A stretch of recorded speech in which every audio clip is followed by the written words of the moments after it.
Have you ever heard of an ambulance bus, or an AmBus for short? Well, they exist, and one is coming to Corpus Christi. The Corpus Christi Fire Department said after making a list of needs, they realized they didn't have a way to transport a large amount of patients via ambulance at one time.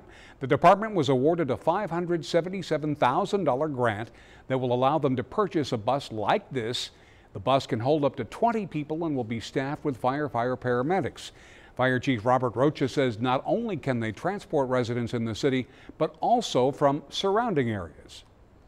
If there's a disaster in the area somewhere outside of the city of Corpus Christi where multiple paramedics, the ability to transport multiple patients, the city of Corpus Christi will be able to respond to those incidents. Rocha says there are currently 13 AmBuses in Texas, and our city can expect one after the first of the year.